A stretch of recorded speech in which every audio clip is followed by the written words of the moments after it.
Welcome, Club Familia members. We're here at our beautiful El Novillero site to do our little tasting that we all look so forward to, of tasting through the Winter Club shipment wines that you guys, some have received it and some about to receive it. It's a great opportunity for us. So first off, we have our winemaker, James MacPhail, to our left, sister Mia, and then brother Mike. And we're here to just dive into these wonderful wines, tell some family stories, talk about the vineyard. And it's just a great opportunity for us to really get in touch with these wines. And the coolest thing about this release, as growers, this is very special to us, this Winter Club shipment release, because it focuses on the vineyards. So they're all vineyard designated wines. So we have our El Novillero Chardonnay, our El Novillero Pinot Noir, our Roberts Road Chardonnay, and a Roberts Road Pinot. So first off, I'd like to just maybe with the little group here talk about what makes vineyard designated special, what wine special, as opposed to, I mean, we're farmers, so we love when our vineyards get showcased, they're in the limelight. So that's our selfish point of view. But from a winemaker's standpoint, James, what makes vineyard designated wines so special compared to some other, appellated wines or other more blends, Yeah. So I love single vineyard designated wines because they show a very specific site, showcase a place. So I always thought that it was really kind of cool that you could sit down and you could drink a wine or have a product from a very specific geographical area, or a very specific site. We drink a lot of wines that are blends, or either be blend from a number of vineyards among a number of different appellations, or blends from a very specific appellation from different vineyards. But with single vineyards, you're tasting the dirt and the terroir and the climate and the topography of a very, very specific spot. And I love that. I think that's really neat. Love it. Mike, comments on, your opinion, what makes, vineyard specific wines? As a farmer, I love being able to taste the detail that you put into each site. Not every site's farmed exactly the same. So when you make small changes and stuff, and then the next year you get a chance to taste the wines and stuff, I think that's very unique, and it makes it more gratifying as a grower. Okay. Well, let's rock and roll. Let's start with our first wine. Very apropos, we are here, as I mentioned, at our El Novillero Ranch. This is a ranch that our family's been farming since 1993. It's got beautiful hillside rolling slopes. It's got the beautiful valley. Sonoma Valley is off in the back distance. And this is a vineyard that, we grow Chardonnay and Pinot Noir mostly. And we basically, when it's a lease with the Donnell family. It's a dear family in Sonoma, dear friends. And El Novillero actually means the young bullfighter. So this ranch history goes back to the 1800s, when it was basically they raised bulls on the property. So it kind of got the nickname El Novillero, back in its heyday. And as we did plant the vineyard, and as I mentioned, 1993, we kept the name. So we have a lot of other wineries that source fruit from here, like Chapelet, to name one that does a vineyard designate from here. So it's become a really special site.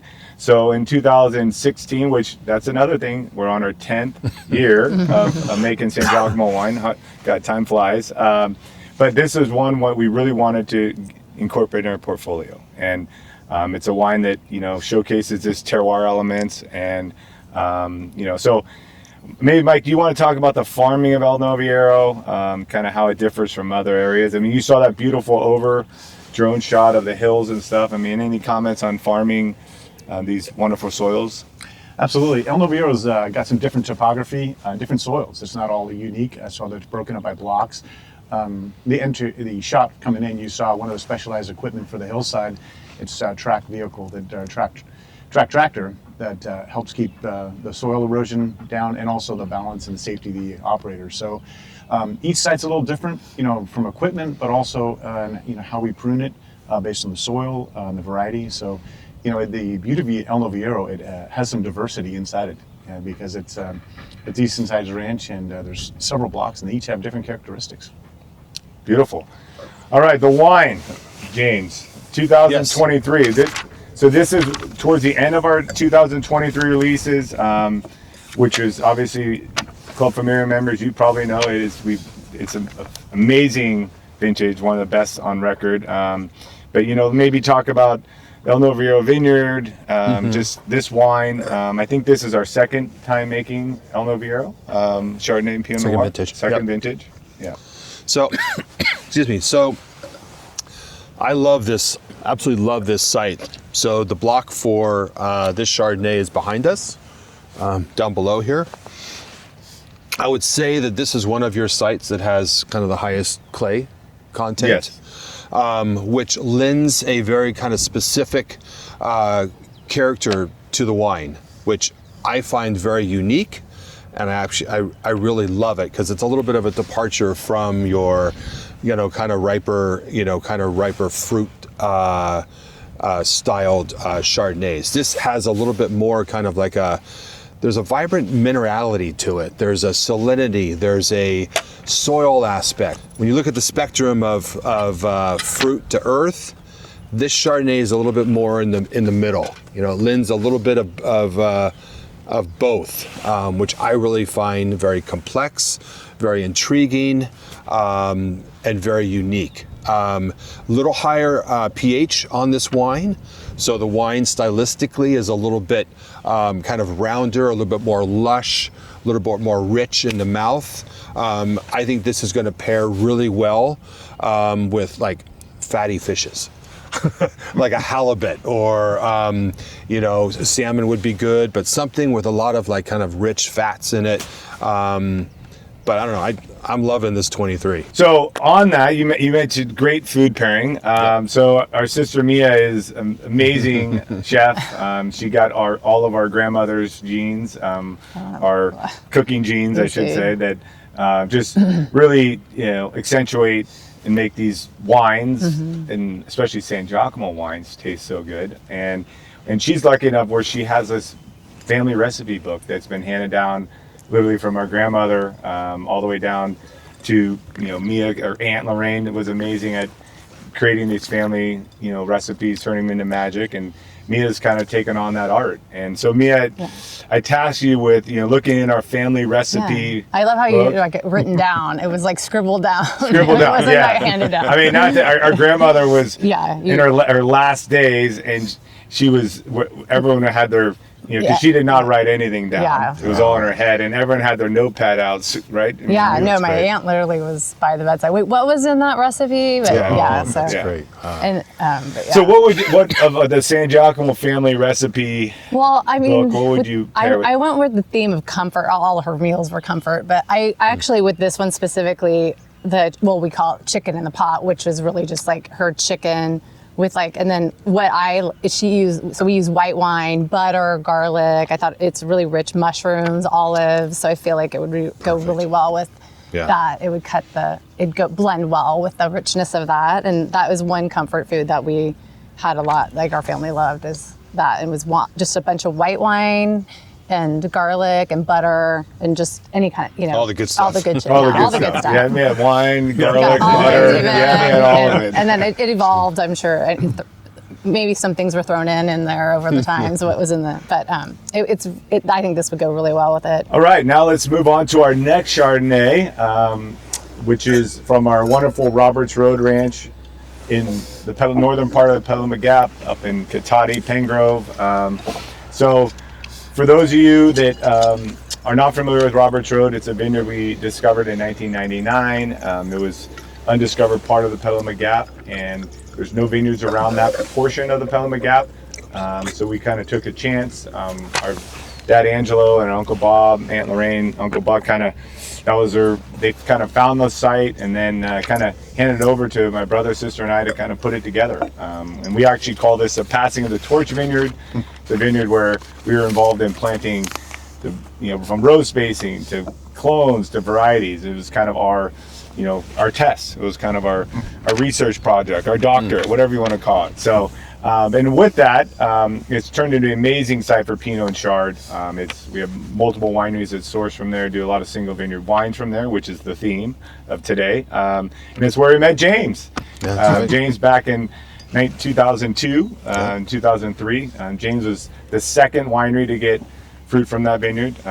Greg LaFollette was the first who really helped us kind of put this, give Mike and I and me a confidence to really go through with this unproven site of the Petaluma Gap in Sonoma County. And we met James, and so Roberts Road was known for Pinot Noir for a long time, just because the Chardonnay was actually, when we planted the vineyard, the Chardonnay was under a long-term contract with a big Sonoma County winery, because when we purchased it, we were fortunate enough, like my dad and uncles, they had a theory, if we sign up half under contract, the other half they'll take a gamble they could sell. So as that Chardonnay contract started coming out, we started getting single vineyard producers in there to really showcase, obviously, if it's making wonderful Pinot Noir, it's probably going to make wonderful Chardonnay. So 2023, Roberts Road, and wow.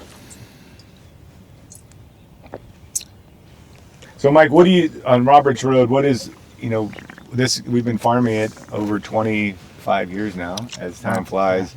I mean, what is your evolution on this Roberts Road? Like, and obviously it was known for Pinot for so many years, just because the Chardonnay we were hiding it, or it was under a contract with another winery.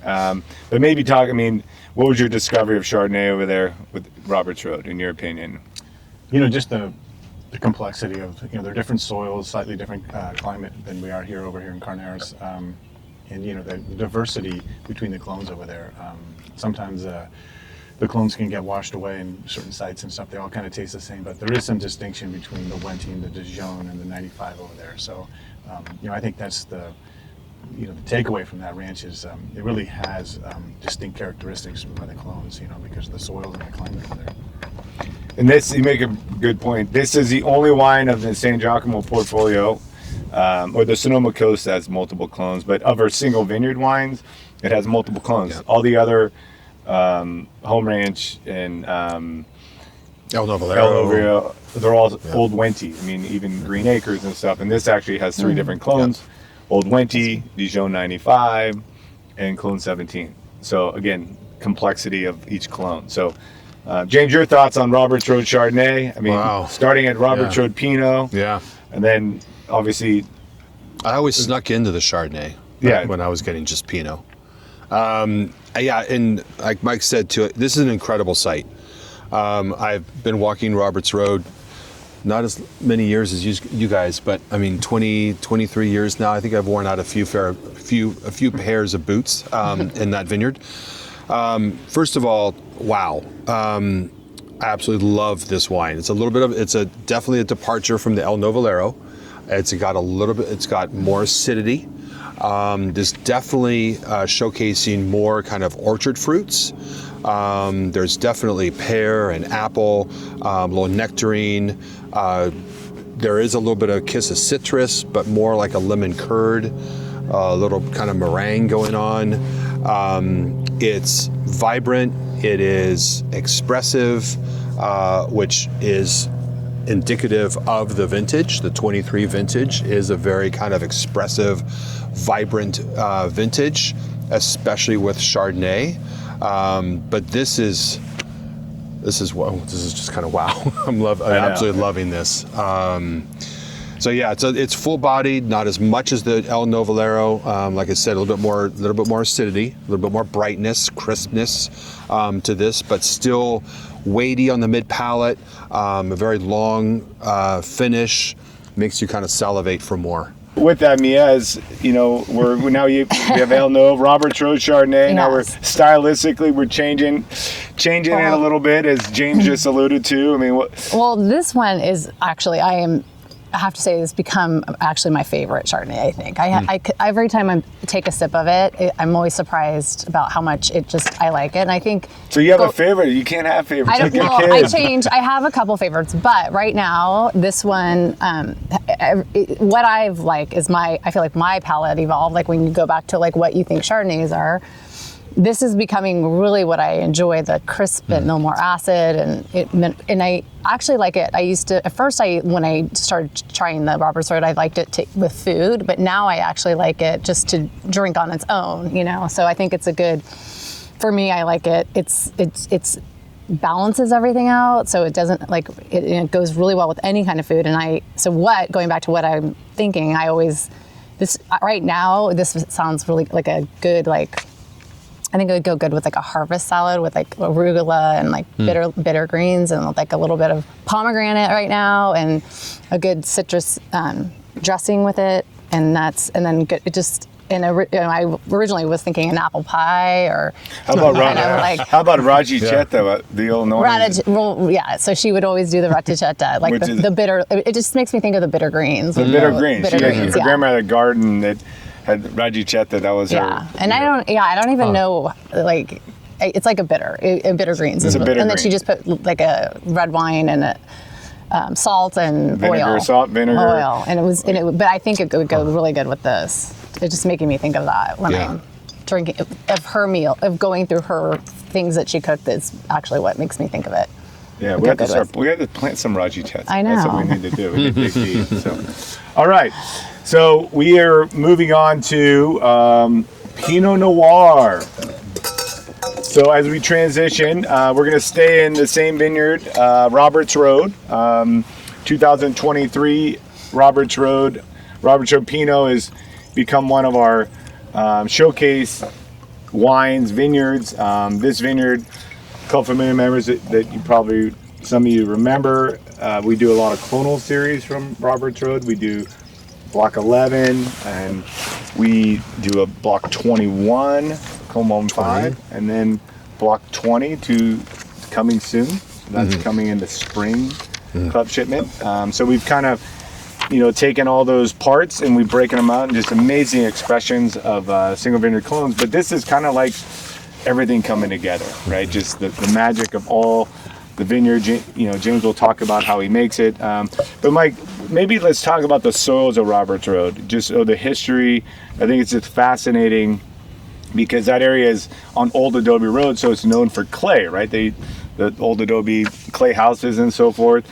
But maybe this is like a unique site. It's kind of in that area. It's kind of just a lot different topography, different soil. Maybe talk about the history of kind of the soils and kind of how we went through our little doctorate test over there that we were challenged. Sure. When we first drove up to the site, or were introduced to the site, we thought, it's surrounded by a lot of adobe clay loams, and we were thinking, that's probably what it's going to be. And then when we did the backhoe test, as you do soil test before you plant any vineyard or even think about purchasing it, and the soils were just very different than what was in the neighboring area.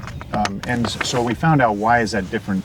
So Copeland Creek is on the northern edge of Roberts Road Vineyard, and over the centuries, talking to neighbors, it had meandered. It was a very shallow, highly erosive creek that used to drop sediment and rock from the hills above. So as we were doing our soil pits, really didn't run into a lot of clay. I mean, there's some clay texture in there because it's in the area, but there's a lot of alluvials and rocks and gravel throughout it. And the neighbors again explained to us that there's Copeland Creek on the north, which really meandered. That's where the majority of the material came from, and then there's Roberts Creek which would be on the south end of the property. And between those two creeks over the century, there's deposits of silt and rock. So even when we did the replanting this year, and we had to go put new irrigation lines in, it's amazing the amount of rock and silt that's down 3-4 feet. And big rocks. I mean, we did a team education day last week, and some of our team members share, like Roberto shares dual roles, tasting room, hospitality. And he told the story when he was this past summer when they had to put in the stakes by hand because there's rocks. You get the rocks on the top, but you get down there's like rocks that are 2 feet in diameter. So again, it continues. I mean, we have a rock pile over there that we could we have a dream someday we're going to put a rock wall around Roberts Road. Cool. So it got the name. People ask because it's on Roberts Road in Pengrove. So all right, James. Yeah. 23 Roberts All right, Road. wow. This is special vineyard, special Yeah, vintage, it is. special variety. Yeah, it is. I have to say, I don't. Gosh, I mean, this is following right in line with what we were just talking about with the Chardonnays in vintage 2023. Hugely aromatic, really expressive. You put your nose in this glass and it just screams Pinot Noir. But what I love about this wine is that screams Pinot Noir, but it screams Pinot Noir that is like full of character.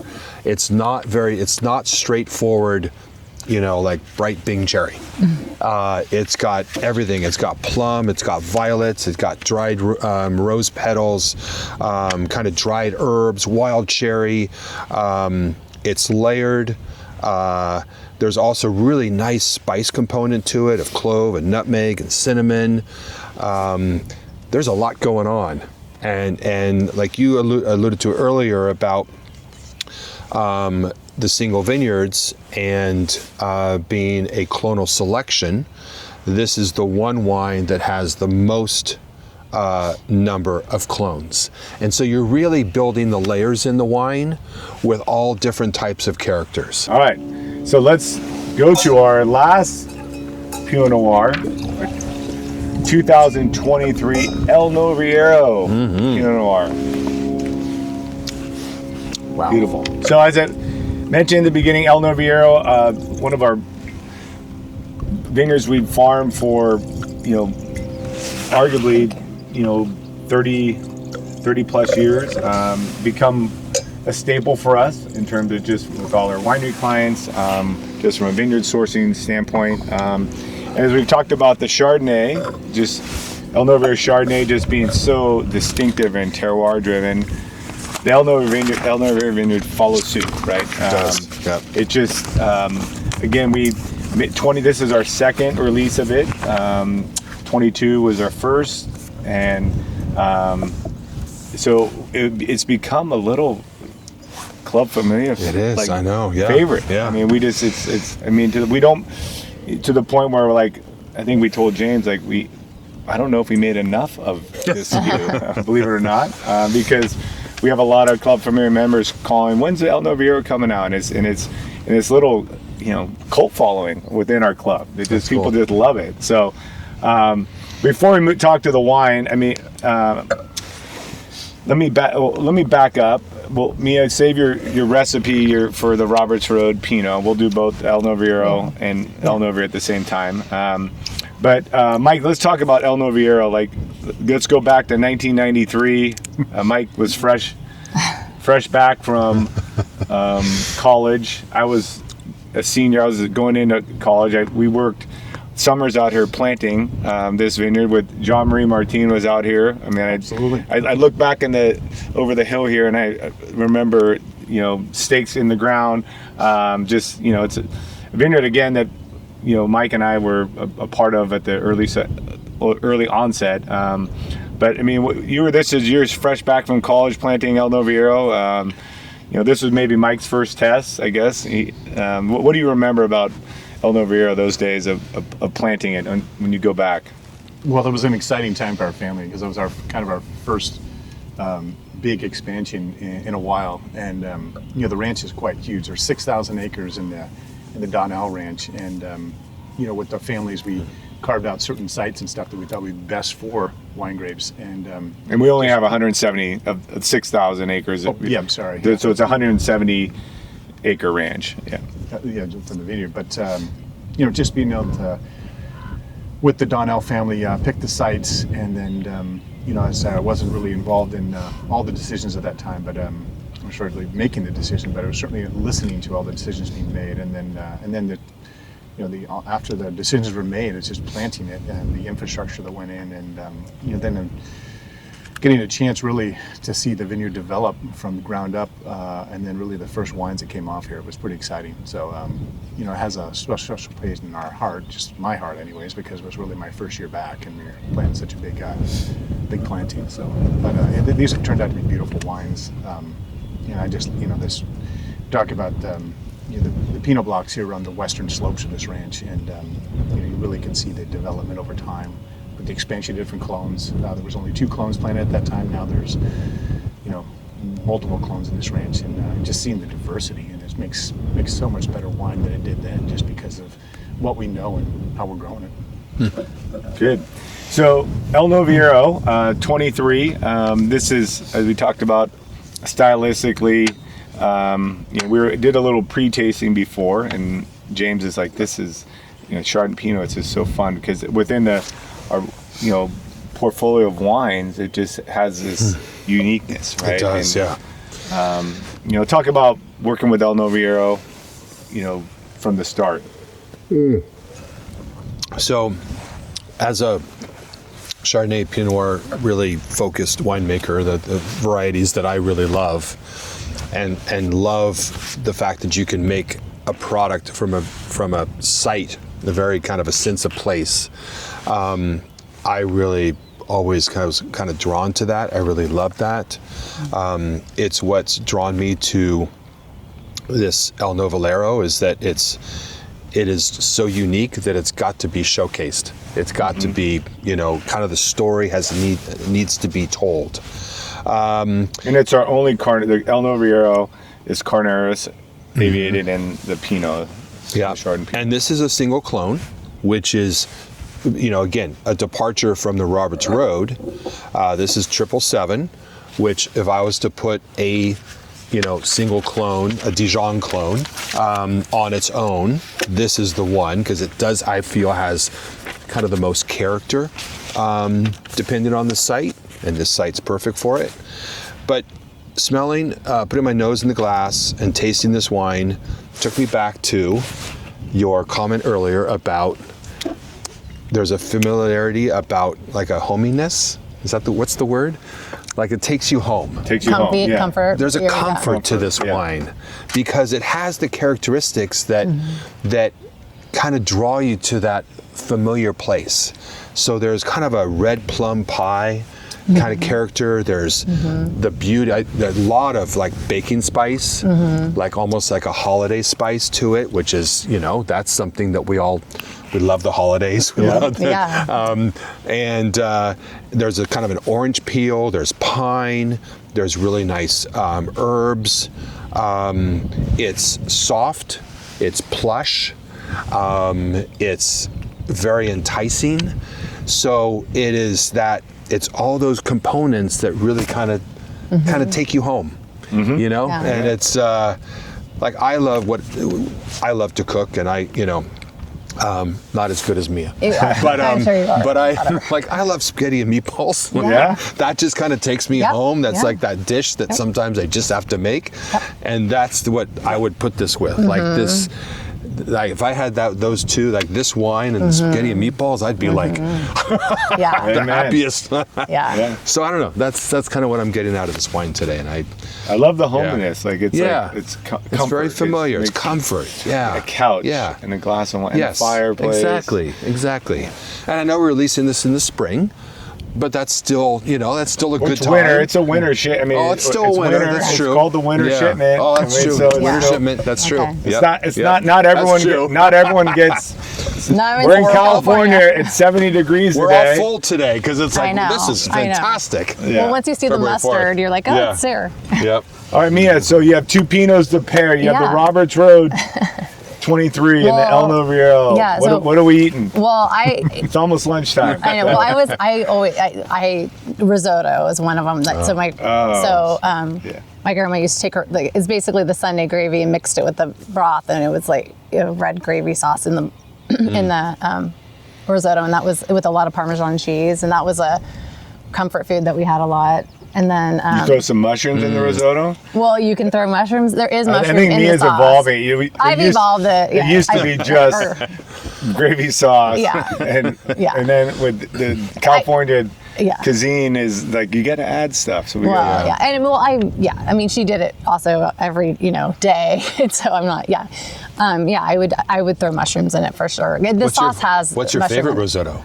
Well, the one I do like her gravy. I was like, she takes the gravy sauce and it's like a red sauce. Basically, it's like a red. That is cool. actually one of my favorites. But then I also do like it with onions and peas too, with a little bacon or something, or pancetta. There's a couple of ways you could do it, because you could go red, or white with those, and then. So that's with the Roberts. We got the risotto Roberts with the Roberts. and then the Elnove. Elnove. I was thinking she used to do like a Milanese, a beef Milanese, and she would. That was Bistecca like de Bistecca de Milanese. Milanese. Oh god. Yeah. That was So a treat. Explain how that was. And so that was just prepared. like she take a piece of meat, like a chuck, and you pound it, you tenderize it, and then she would just use, the milk, Stew it? bread. No, just the breadcrumbs and stuff. So it's like egg wash. It's just.